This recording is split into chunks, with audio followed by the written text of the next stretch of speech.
បើសិនជាពុកម៉ែបងប្អូនកំពុងតែជួបប្រទះនៅបញ្ហាខ្សោយកលៀននិងមានជាតិពុលក្នុងថ្លើមពុកម៉ែបងប្អូនក៏មើលរំលងឲ្យសោះនៅដើមរុក្ខជាតិពីរប្រភេទនេះគឺជាថ្នាំដែលអាចព្យាបាលនៅជំងឺនេះយ៉ាងពូកែស័ក្តិសិទ្ធិមែនទែន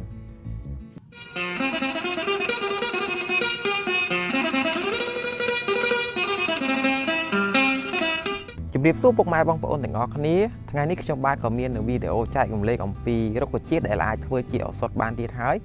ដែលថ្ងៃនេះខ្ញុំសូមលើកយកនៅដើមប្រក់ផ្លែជាមួយនឹងបន្លាព្រះឃ្លោកដែលយើងអាចយកមកព្យាបាលបាននៅជំងឺខ្សោយកលៀននិងមានជាតិពុលនៅក្នុងថ្លើមហើយបញ្ហាទាំងអស់នេះកន្លងមកខ្ញុំក៏ធ្លាប់ជួបប្រទះដែរនៅពេលដែលយើងមានជាតិពុលក្នុងថ្លើមគឺខ្លួនប៉ានរបស់យើងគឺវានឹងចេញនៅកន្ទួលហាក់បីដូចជាមុនអញ្ចឹងនៅលើផ្ទៃមុខនៅលើដងខ្លួនប៉ុន្តែវាមិនមែនជាមុនទេគឺវាឡើងលក្ខណៈកន្ទួលប៉ិនកូនដៃអញ្ចឹងទៅប៉ិនចុងចង្កឹះអញ្ចឹងទៅហើយអាការៈទាំងអស់នេះគឺវាពិបាកទ្រាំដោយសារតែនៅពេលដែលវាឡើងគឺលមាស់កន្ទួលលមាស់ហើយយើងញិចអត់ចេញទេបញ្ហាអស់នេះហើយមួយទៀតនៅពេលដែលយើងខ្សោយកលៀនគឺយើងតែងតែឈឺចុកនៅពីក្រោយឆ្អឹងជំនីពីក្រោយរបស់យើងពីក្រោយខ្នងរបស់យើងនេះហ្នឹងពាក់កណ្ដាលហ្នឹងគឺយើងឈឺហើយនៅពេលដែលយើងទទួលទាននៅគ្រឿងស្រវឹងអីផ្សេងគឺវាឆាប់ស្រវឹងអាហ្នឹងហើយបញ្ហាមានជាតិពុលក្នុងថ្លើមនិងខ្សោយកលៀនហើយការខ្សោយកលៀននេះទៀតសោះបើសិនជា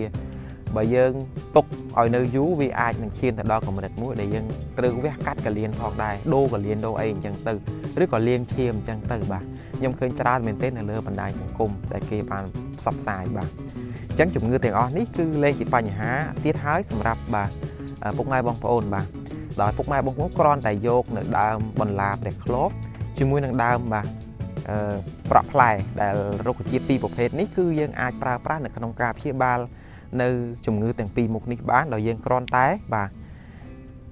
ជំហាននៃការប្រើប្រាស់ថ្នាំនេះគឺងាយទេពុកម៉ែបងប្អូនគឺយើងត្រូវ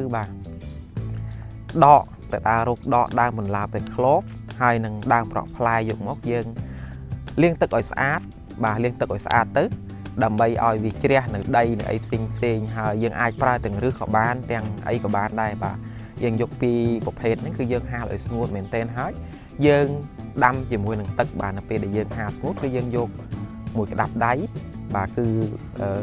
ដើមបន្លាព្រះឃ្លោកមួយក្តាប់ដៃហើយនឹងដើមប្រក់ផ្លែមួយក្តាប់ដៃពីរមុខយើងច្បល់ចូលគ្នារួចហើយយើងដាក់ដាំទឹកចំនួន1លីត្រឬ1លីត្រកន្លះចឹងទៅហើយយើងទទួលទានជាប្រចាំទៅនិយាយទៅការទទួលទាននៅថ្នាំបុរាណខ្មែរគឺយើងអត់អាចទទួលទានចង់និយាយថាយើងទទួលទានពេលណាក៏បានហើយបងប្អូនទទួលទានបែបនេះជាប្រចាំរយៈពេល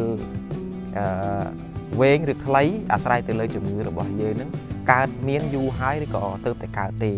ដោយឡែកសម្រាប់ខ្ញុំកាលពីកន្លងទៅ2-3ឆ្នាំមុនហ្នឹងគឺខ្ញុំ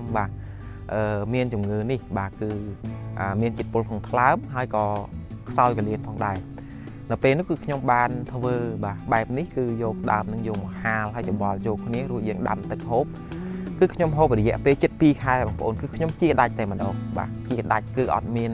ឡើងនៅកន្ទួលអីនៅលើដងខ្លួនលើមុខអីទៀតទេហើយ